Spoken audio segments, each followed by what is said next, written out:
Hey, everybody, and welcome to Boss Talks. This is episode 84, and I have a great guest today, Kristen Ledbetter. She is not with, but has her own company called Candor Consulting, and she is in the HOA condo world. So she does a lot with helping smaller communities and things that can't afford or don't go with maybe the larger association management, and she helps them find their way. And she's been in that industry for a while now and really made a name for herself both locally and nationally, and has a great story personally to tell as well that we're going to get into. And I hope it's an encouragement to you guys. Before we get there, again, I'm Evan Happel, I'm Director of Marketing with Community Boss, and we have a great solution for you in managing your physical spaces, whether that's your parking, your amenities, or mapping.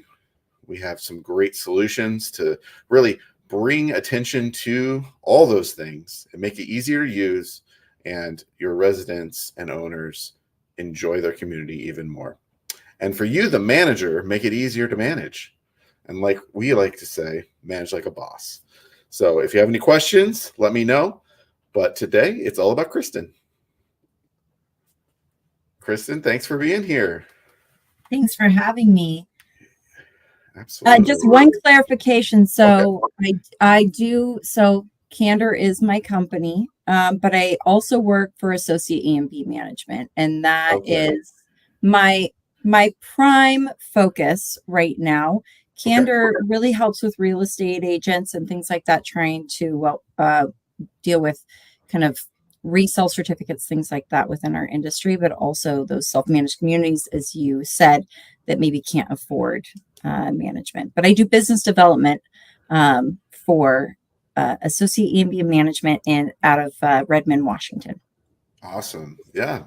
And we love Associa. We actually are a partner of Associa when it comes to being a supplier partner, and it's been fun to explore that this year. And we're actually going to be at CAI and be a sponsor of the event there in Vegas coming up. Oh, you're going to the national conference? Mm-hmm. Fun. I'll be there too. Awesome. See each other. All right. I won't be there, but oh, boo. Okay, well, I'll pass messages through them. Okay. But yeah, that should be fun, and we're excited to be there and network with all you guys in Vegas.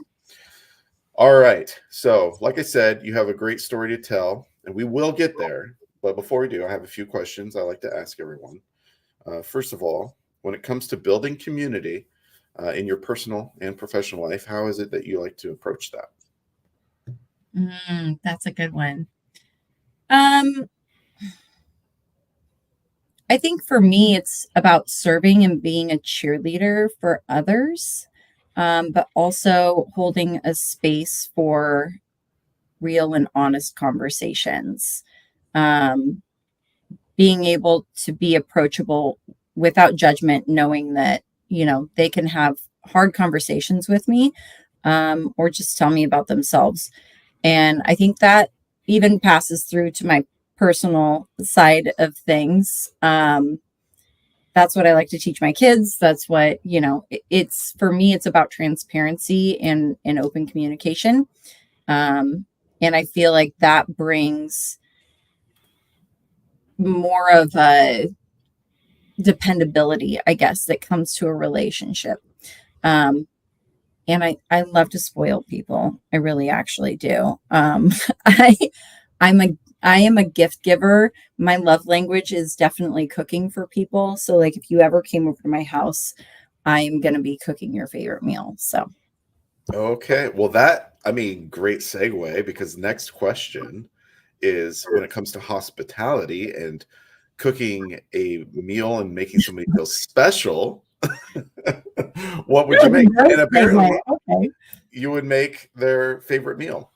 Yeah. I mean, so I would always have charcuterie out. Like that is even when we don't have people over. So I currently have a 20-year-old and a 17-year-old in my house.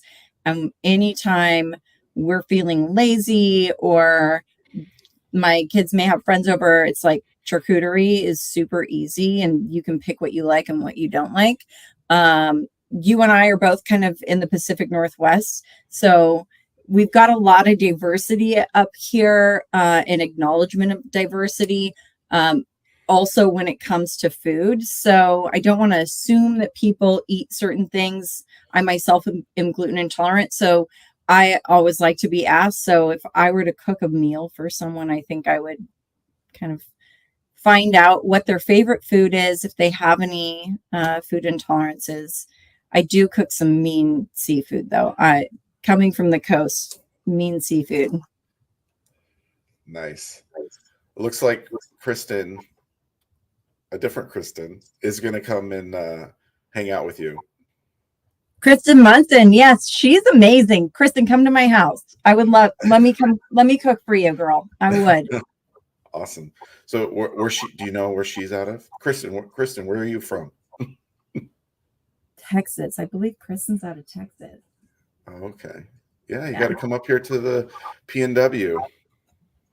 Just saw Kristen about a month ago. It's really great to see her. Nice. All right, and then final question: caffeinated beverage of choice. What is it? Well, I mean, coffee. All right. Am I a Seattleite without coffee? Well, I mean, that usually is true, but not everybody. Now, what is your go-to beverage, though? So I'm actually pretty easy when it comes. Like I'll do drip coffee every day, but if I'm gonna like frou it up, and I'm gonna go to like, my daughter and I call it Starbies, but if we're gonna go to Starbucks, it's gonna be like the iced oat milk brown sugar shaken espresso. That thing is crack. It's like so addicting. I like it too. And you know what I like about it? It's like one of the least calories. Yeah, but it's also like a hug in a glass. Like, I don't know what they're doing. There's like some wizard back there. I do also like a good Arnold Palmer. Like, that's caffeinated, right? Man, we're like twinsies. Yeah, I mean, I don't know if it's a PNW thing, but like, can't go wrong with a good Arnold Palmer. Oh yeah. That's like what I drink now when I go to a restaurant. I get an Arnold Palmer. Yep. Yeah, no, that's my favorite. You're gonna have to come over for dinner too, because I make those. Nice. All right. Well, thanks for answering the questions. Oh, it looks like we have another person chiming in, Caitlin Traub. Hope I'm saying that right. Oh, Caitlin, yeah. Caitlin's one of my good friends. Oh, okay. Caitlin's been through it with me. We've been through it. Yeah. Yeah. No, so she's great. She's amazing too. Like, she's over there. She's really spearheading the Colorado market, and she's a competitor of mine, but right now, right? But here's the thing, like, we can all play nice in the sandbox, and I love cheering on people who are just doing a great job. It doesn't matter if you're in my company or not. And Caitlin she really does have something special. And I think her entire team sees that. I think she was just recently promoted to a big new fancy job too. So. Oh, nice. Well, congratulations, Caitlin. All right. Well, we love it when people join us. Be sure to ask any questions or comment, all the things. Give us the hearts and the thumbs ups and everything. We love it. But we're going to get right into it. I know, Kristen, you have told your story in a few different places when it comes to having speaking engagements and things like that. And you said that it's been something that people have really shown that it has helped them to feel comfortable sharing their story, or to even just feel comfortable with their own story, regardless of what they do with that. So I'd love to just start there with your story, where the beginning to where we are. I mean, you've lived a lot of life. You're around the same age as me, and you have 2 kids, but that's kind of part of the start, I think, right? Yeah. Well, I'm not going to go in the nitty gritty. I don't think we have enough time. And also, I ain't trying to cry on a podcast. Okay. All right. Yeah. But I guess so. So I grew up in a small coastal touristy town in Oregon. Uh-huh. And when you're in a town like that, there's really a certain number of jobs you can get, right? And it's, restaurant, hospitality, like, and retail. And so I dabbled in all of it. But also during my high school years, I was like severely skinny. Like I could have passed as an anorexic person, and I wasn't. I think I was like 80 pounds by the time I was like a junior in high school. Like I was 5'8" and like 80 pounds. I was very small. But I got scouted and started doing runway modeling. And so that was a means of income for me, which was different than in my hometown. There's a lot of like mental stuff that comes with being in that industry, just because it's so looks based, and it's not necessarily promoting. I think it's gotten better, but it's not necessarily promoting healthy culture. And so at some point I decided that I was going to drop out of that, and I ended up with someone that I met in high school, and we had 2 kids together, and I had plans to go to college, was going to become a child psychologist, and those kind of got put on hold when I had my daughter at 20. And then at 23, I had my son, and I was going back to work. He was about 6 months old. I was going back to work, and I ended up getting a job as a front desk person at what I didn't know was a condotel. And what a condotel is basically it's a condominium, but they have responsibility for a rental pool. So very much like a hotel. So there is a certain number of people who are required to rent their condos out as kind of like hotels.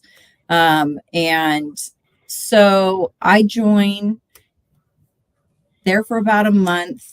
It's owned by ran by a property management company, and their daughter is the head of their maintenance team. And some people already know the story, but like, I just thought this girl really loved Pringles. Because who doesn't love Pringles? If you don't like Pringles, you are a liar and a fat mouth. Like, okay. But I showed up to work about a month and a half in, and no one was there except for the board of directors, and they had fired everyone.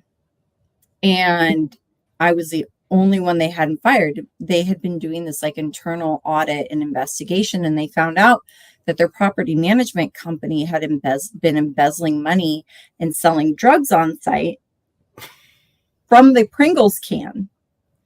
So like, she was just like carrying Pringles around with her the whole time, but she had like drugs in the Pringle can. And so people would be driving through, and she would be pulling it out of the Pringles. And I was just like, hey girl, I get it. Like, no judgment. I love Pringles too. Right. And so here I am, about 24 years old, and going to go to work as a front desk agent. And now there is no general manager. There's no maintenance staff. There's no housekeeping staff. There's no administrative staff. And they were like, you weren't here when all of this started, so we know you're not a part of it. Congratulations, you're now the general manager of a condotel. Here is your governing documents, just like a book, right? Our meeting is next Tuesday. Read through it, give us some feedback, let us know how we can be better. And so I kind of left that day, and I was just like, what just happened, right? And this is all fast into a month and a half into that job. Okay. Yeah. And so I go back to my house, and I start reading through it. And I always tell people, if you ever like have trouble putting your kids to sleep, just pull out some governing documents for a community association and start reading them. They will be out like that. So I do. I go through and I'm like trying to understand it. Everything's in that legal jargon that everybody hates and we still haven't gotten better with. So I'm like having to reread it because I'm also, so I was diagnosed ADHD when I was 6. So my attention to things, especially if it's boring, is not there. So here I am like having to read these governing documents, and it was like painful. Like I still remember how painful it was. And so I come to their meeting and I basically say, okay, here's what I took from this. Tell me if this is correct. And also, it's 2006. There's this thing called the internet. And like, I don't know, like if you saw, but like YouTube and Vacasa are out. Like, you don't need front desk. You could probably save some money because they're a for-profit community. On hiring front desk and just do reservations online. And so they're like, that's great. Let's instill that. And so we worked together for probably another 3 months and just completely revamped, rehired maintenance, rehired housekeeping. And the board president came to me and he said, honestly, you are better than the property management companies we've had this entire time. This is what you should be doing.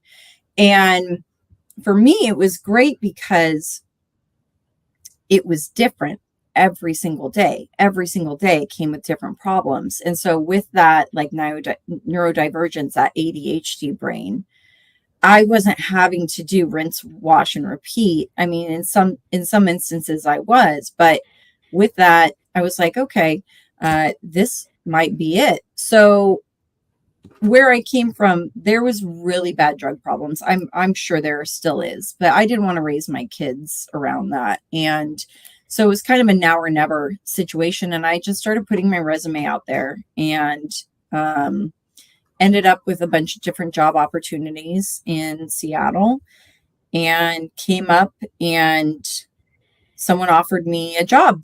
And you don't make a lot of money back then, especially in small towns like that. And so moving to a big city was definitely an adjustment. I remember having like probably $800 in my pocket. And I was like, oh, there's this extended stay. Like I'll stay there and then I'll use my money that I make from my job and save money to get a place while I'm settling up. Right. So I left my kids in Oregon with their father and moved up there and very quickly realized that that was not enough money to live for very long.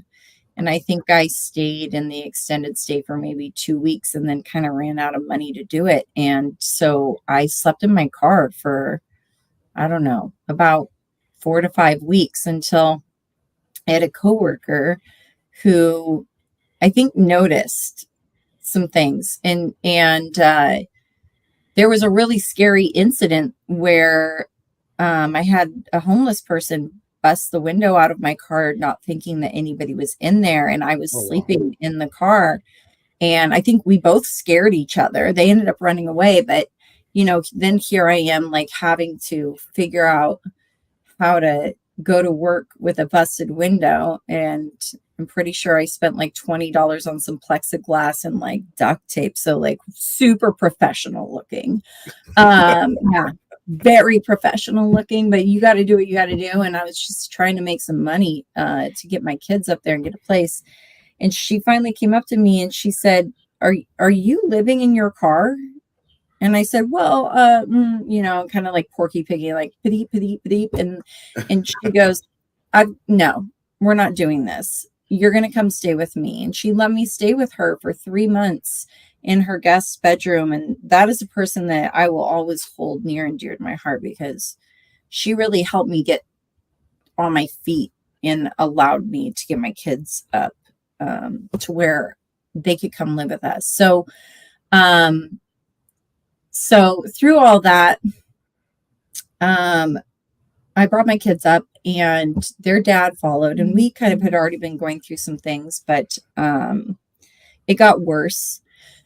And the long and short of it is I ended up in a really bad domestic abuse situation where my kids and I had to be put into protective custody. It was that bad. We were getting death threats at my work and things like that, which, you know, made it even worse, as someone who's trying to build a career. And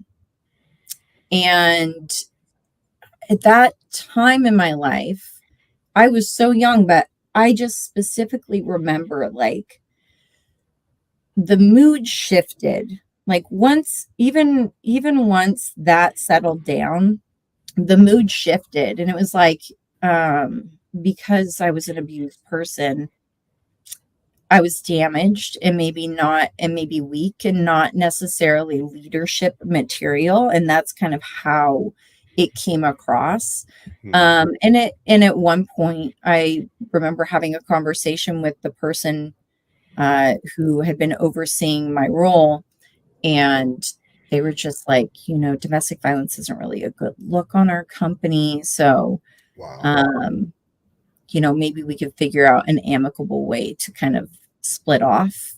And as a victim at that time, like, you're already going through so much emotional trauma that you're like apologizing for being abused, right? And so there's this mental space there where you are being taken advantage of and kind of abused in a certain similar way, and you don't realize it. You think everything's your fault. And so because I was having to be relocated, I was like, you know what? I totally get it. I'm so sorry that I even brought this here. This is awful. And then the kids and we ended up relocating to Montana for about a year and a half while all of the messy stuff went through. And during that time, I was able to get some therapy. I was able to kind of like reevaluate everything that happened and spend some time with my kids.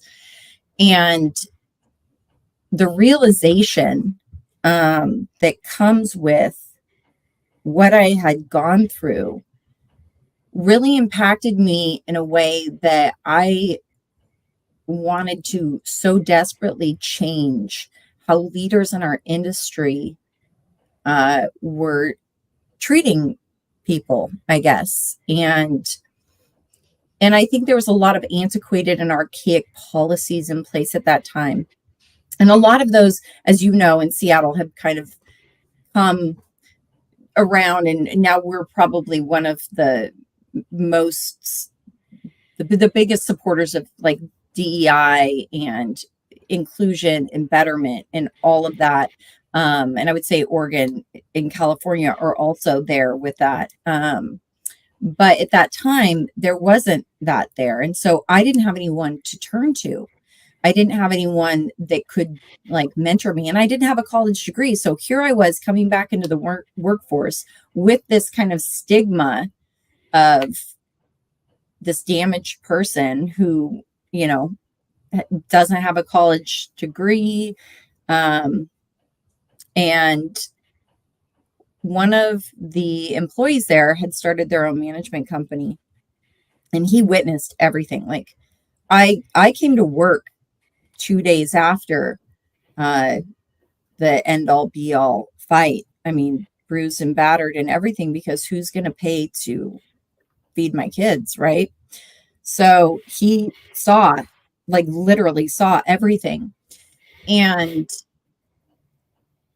I kept applying at all these jobs and nobody would hire me because I didn't have a degree and I didn't have great credit. My ex just completely tanked my credit when all of that happened.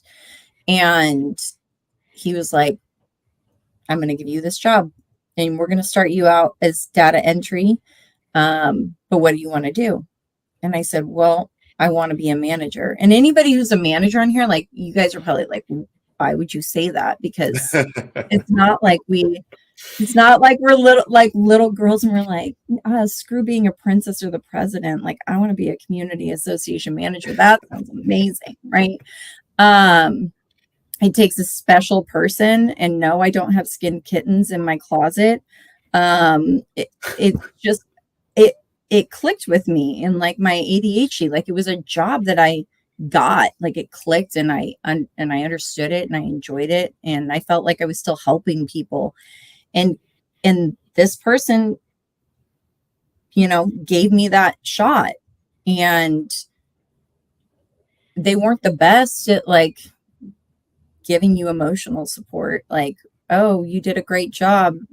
Here's a cookie. Like, that's kind of like what I got. Instead of like, that's great. How can I help you more? And so with that, I learned a little bit more about like, what does it mean to support people?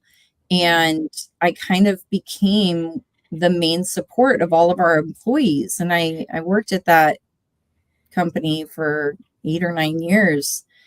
And then kind of realized it was stagnant, and those ideas of support and betterment and improvement weren't carrying forward. It was just, how do we maintain this chaos and look good while doing it? And that to me is not the way any company should be ran.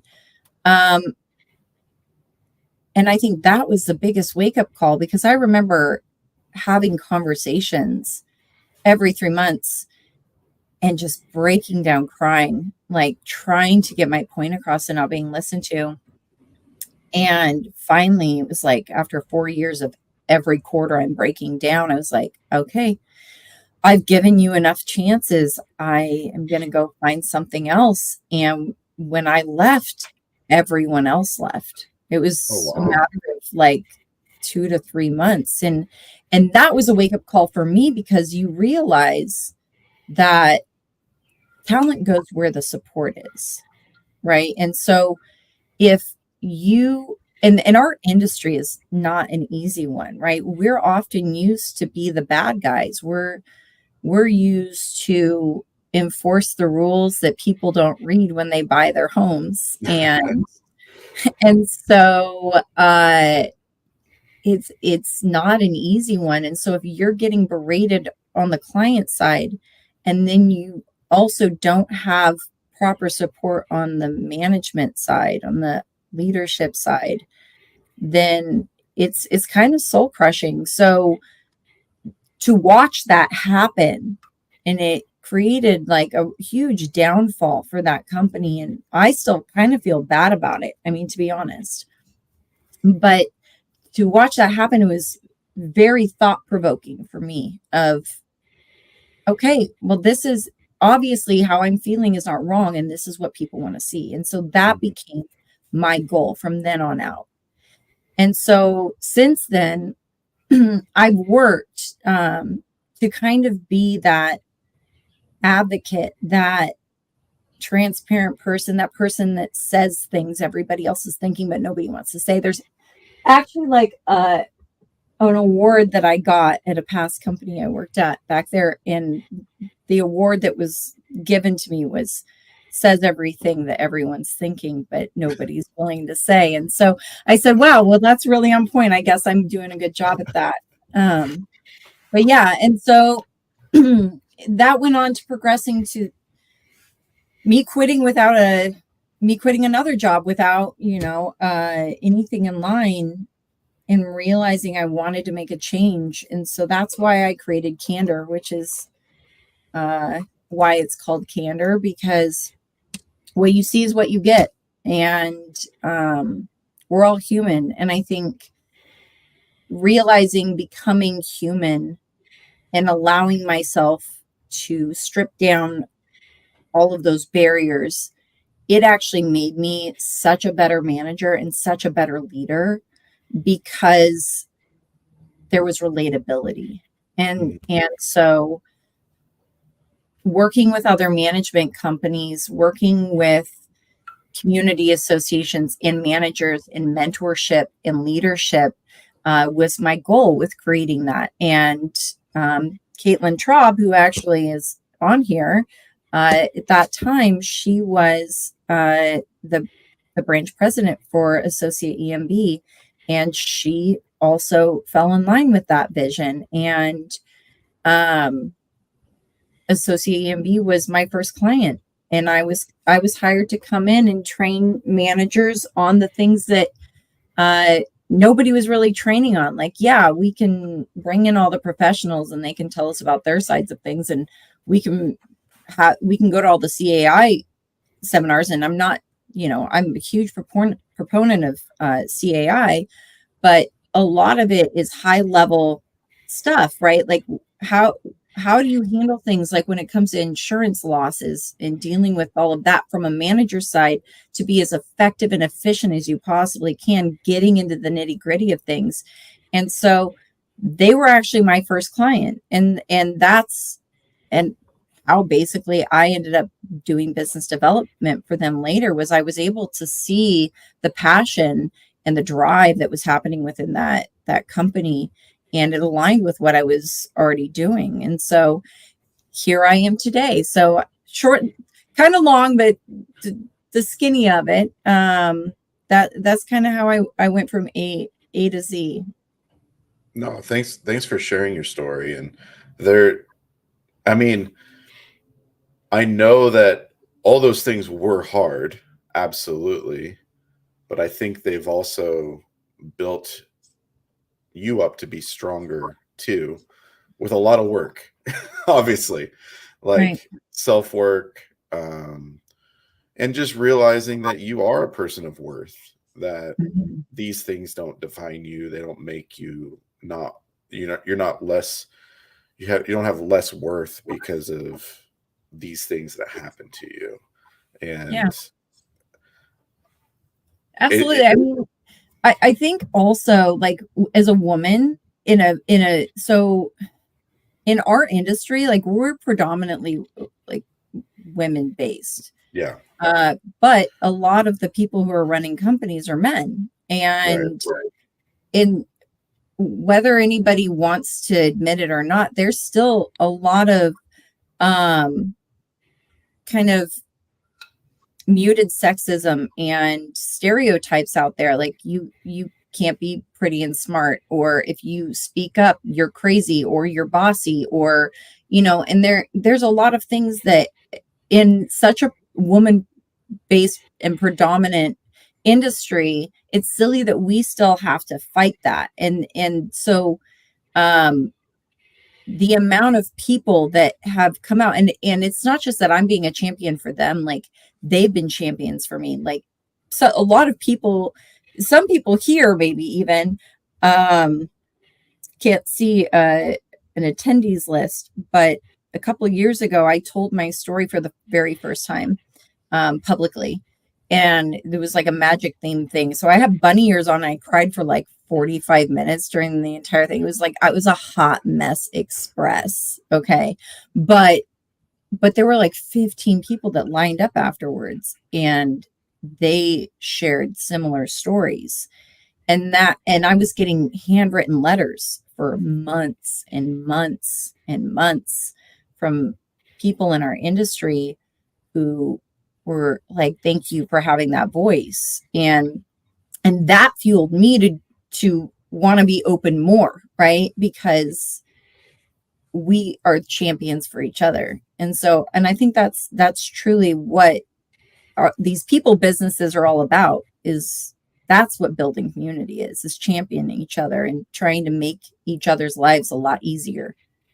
yeah, absolutely. And that's really great. It takes a lot to be vulnerable and your authentic self in front of, especially your colleagues and even Oh yeah. like strangers, right? Like and you're I'm not sure what were the bunny ears about. You never told me what that was about. So it's like mad. So it was a CAI event in Washington State, and they did a theme that year, and I think it was magic. So it Okay. was like the rabbit in the hat, I think. And I was just like, okay. The true story of it was I had been asked to talk about hiring and retention of good talent. And I was really tired of the cookie cutter BS. Mm, Like I just was. And I was like, nobody wants to hear the same stuff over and over again. Like they can read that on Google, they can read that in books. Like, let's talk about what nobody else is talking about and how to be the best thing, and keep the best thing. And I was always told that I was the exception, mm, but I can't be the only exception, right? So I would watch people be turned away because didn't have a college degree, or they had a credit check run and they didn't have great credit. And instead of looking at the value and the work that they could be putting in, because just because you're going through that doesn't mean you're not hardworking. Just because you don't have a degree does not mean you're not a hardworking individual. And so the whole point was, let me tell you that I'm not the only exception. Like, there are plenty of other exceptions there. And so I knew this was going to be a hard conversation. And I knew, like, me telling it to people who were in the room that were there during those hard times, that maybe also hadn't heard the true story about how I was treated, it was emotional and difficult. And I thought I was going to hold myself together a lot better. So, but I didn't. So I put bunny ears on because I was like, let's lighten it up. So then I think looked more like a hot mess, because here I am, like, oh, like crying in bunny ears. If nothing else, it was entertaining. Well, I mean, yeah. So did you find that, especially potentially the people that were around you during the things that happened in your life, them being there, was that a helpful thing for you? Like, did that end up being helpful? I think it was a release for me. Yeah. Right. Right. Because it was like, whether or not they were there, I was going to say it, but the fact that they were there and I noticed that they were there, and there was some uncomfortable shifting in the audience, when I was talking about certain things, and rightfully so.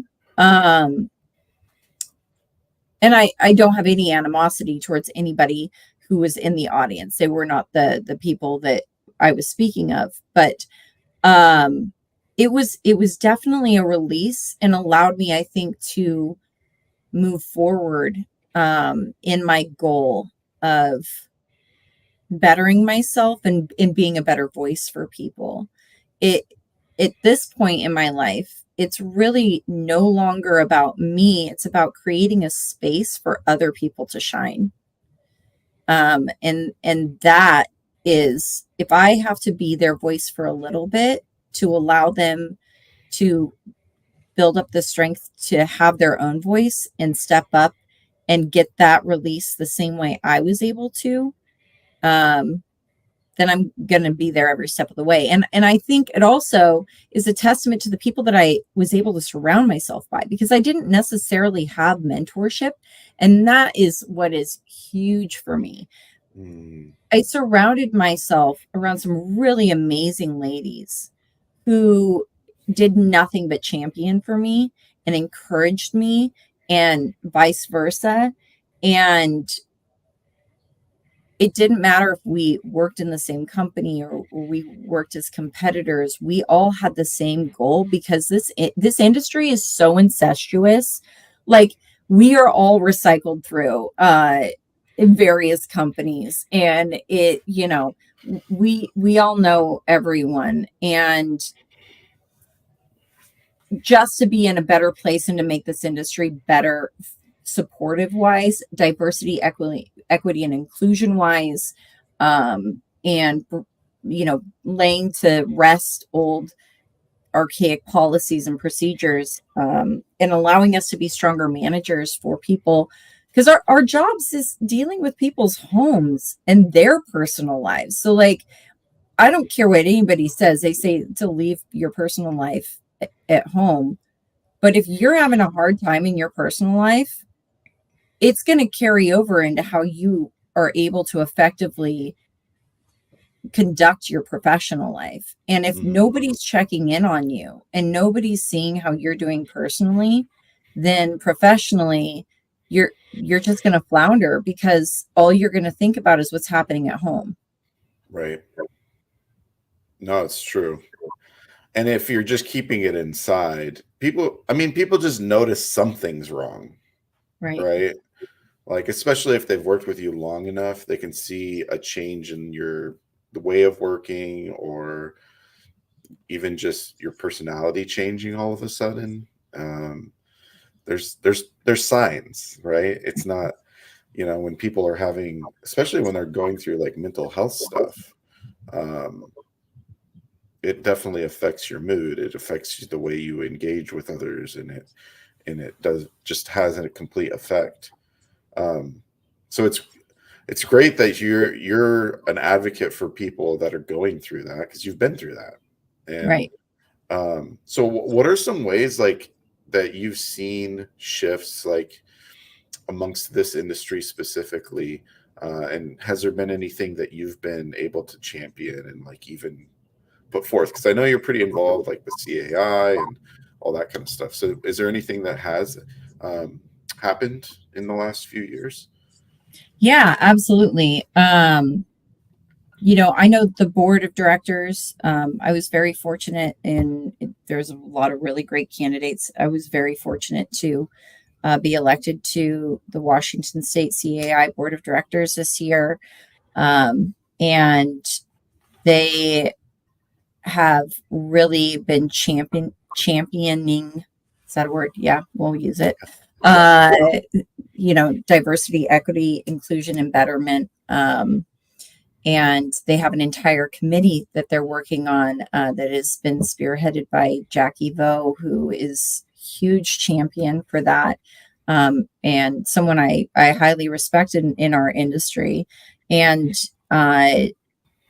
we've been able to start including that into all of these different committees, right? The topics that we're talking about when it comes to people's homes, there has to be that diversity, equity, and inclusion discussion, or at least thought into those things, because you know, you're dealing with so many different religions, you're dealing with so many different cultures, you're dealing with all of these things. And if you aren't taking the time to consider why maybe some of the things that are being reported are happening, you're not really being inclusive of everyone. And so we've been able to see that. We've also worked, kind of as a subcommittee, we've worked on a leadership group. We have a women in leadership kind of subgroups that are happening, and rolling out mentorship programs, because as I said, I didn't have a mentor necessarily. Like, I had my boss, but I couldn't necessarily go to my boss. It was not that type of relationship where I could go to my boss and get a realistic response, or who to call. And in this industry, there's this really unrealistic and unspoken expectation that you have to know everything all the time and always have the answers. And that really creates this imposter syndrome. I mean, I've even suffered from it, even, 12 years into my career, where I was asked to do something because they saw me as this person. And I was like, you had to fight myself of being like, but am I really that person? Like, am I the best person to be speaking to about this? And it creates this imposter syndrome. And that doesn't need to be there. If you just have a access to people who may have experienced certain things that you might not have experienced, then you can grow as to whatever capacity you want. And I think that's the conversations that also have been happening in those mentorship groups and roundtables is, where do you want to go? What is it that you want to do? Because not everybody wants to lead a company, and not everybody, wants to be public or person facing. They want to kind of sit in the background and do their work, and that's totally fine. That's for them. But having the option to be able to reach out to people with experience is huge, and something that I think has changed over the last 3 to 5 years. Having it readily available and not feeling like, because they might be in a competing company, you shouldn't reach out to them. Like, you're not bettering the industry at all if you are continuing to manage poorly as a company.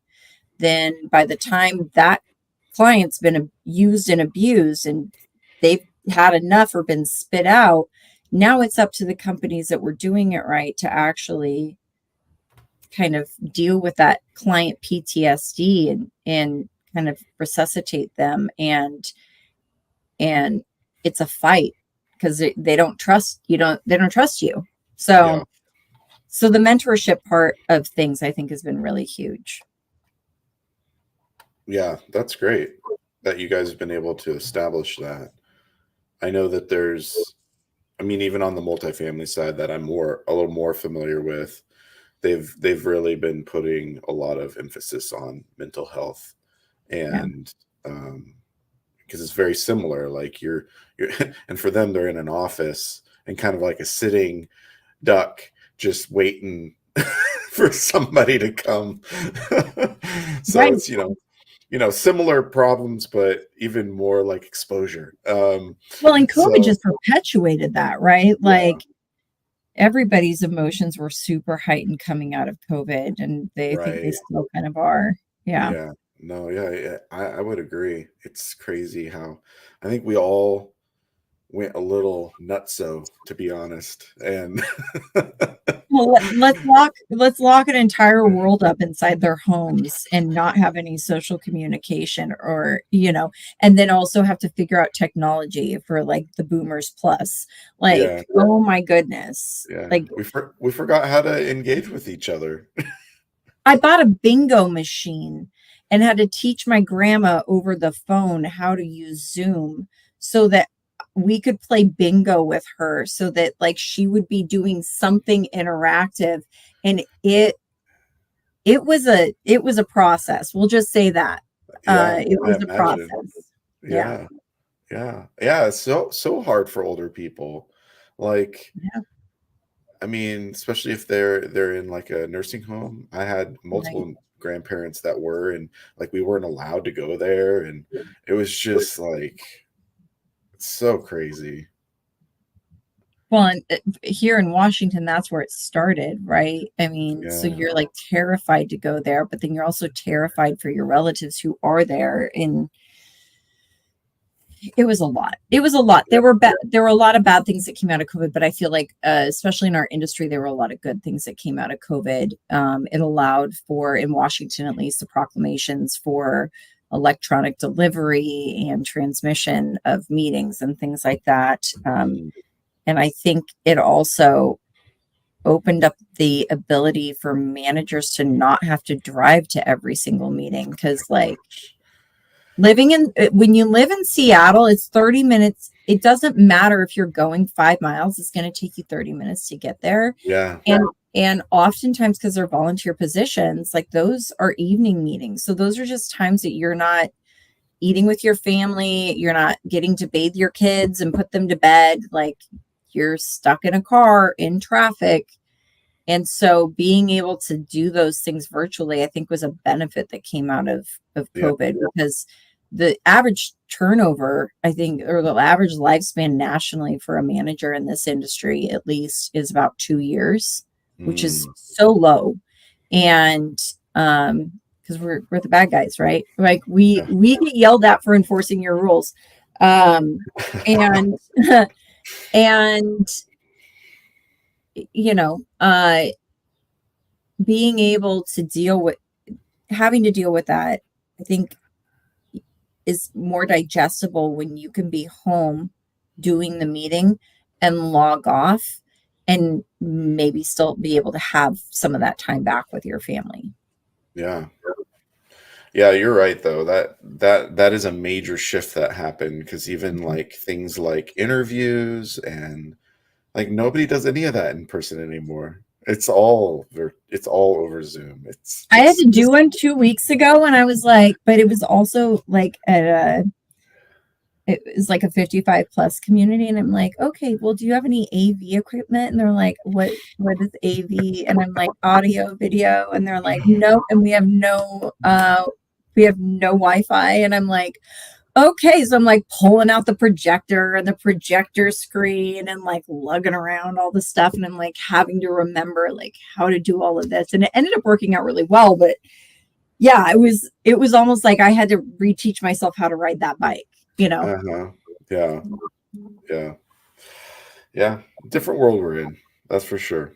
For sure. But That's great. And do you know about like mental health first aid and that whole program? I've heard of it. I don't know a lot about it. Okay. I just have interviewed quite a few people that have gone through the training and started to like facilitate the trainings and give people the ability to navigate mental health in a way that's not like I have to fix that person. It's more like an awareness of how to handle situations when Right. people are having mental health like crisis, or and be a helper, but not, make it worse or Right. You're not a therapist. Yeah. No, I have heard of it. I think it's a really great program. Um, I it's definitely been on my list of things that I think that companies in our industry should explore. We actually have a manager who works with us who is volunteers on a suicide prevention hotline. And I almost feel like that makes him a better manager. And that may be like so on HR for me to say, but like sometimes you've got people in crisis and they feel like whatever it is that they're talking to you about is like life or death because it's yeah, their home. It's like their biggest investment is where they, live oftentimes.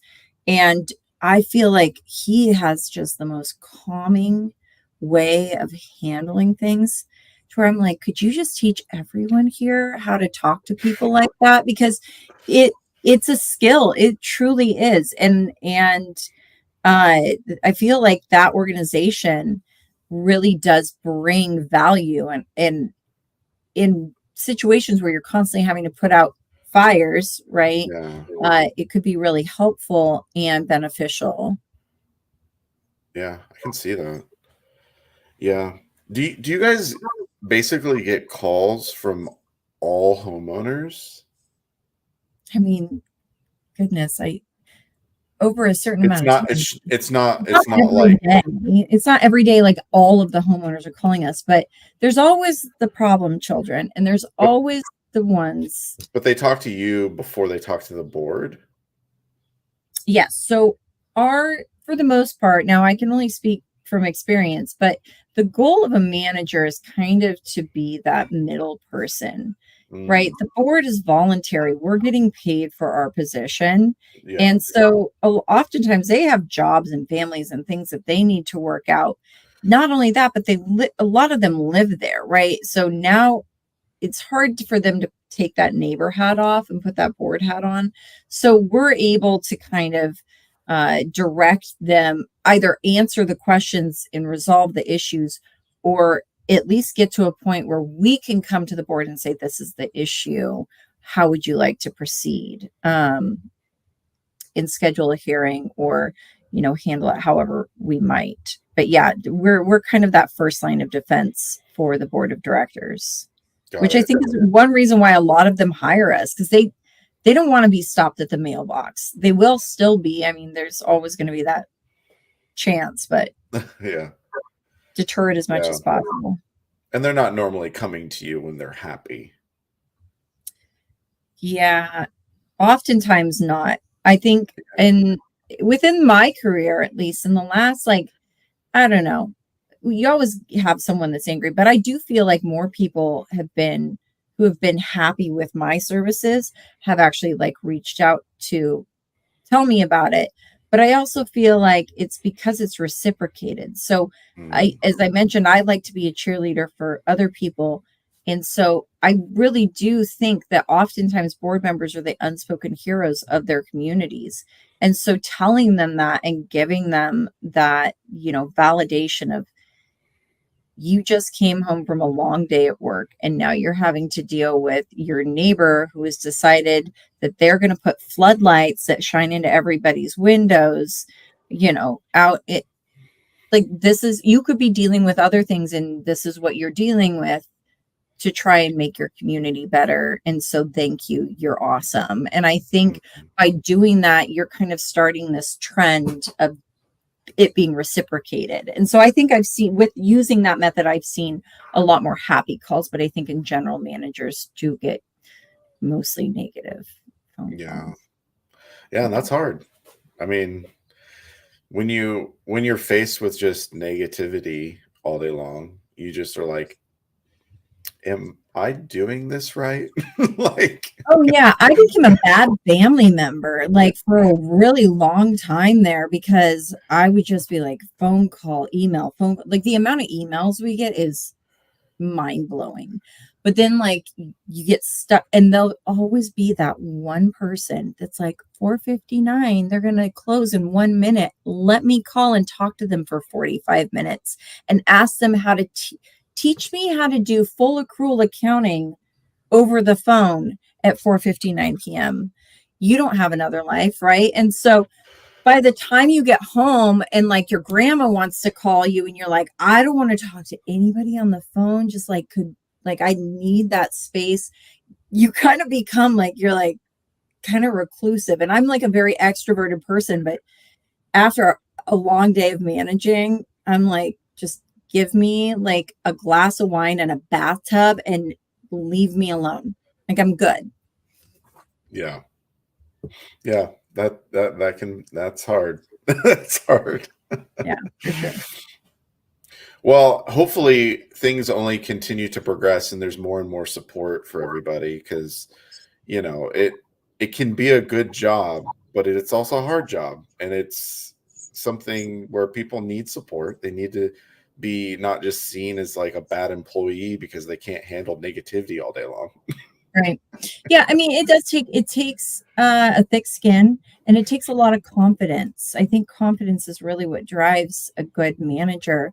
But I love my industry. Like for as much, and I hope it didn't come across as just like, oh my God, our job sucks. But like for as much as we have to deal with, we're dealing with it to make people's lives better and to make their community come together as a whole. And we get to do the fun jobs of like, oh, you're having member apathy.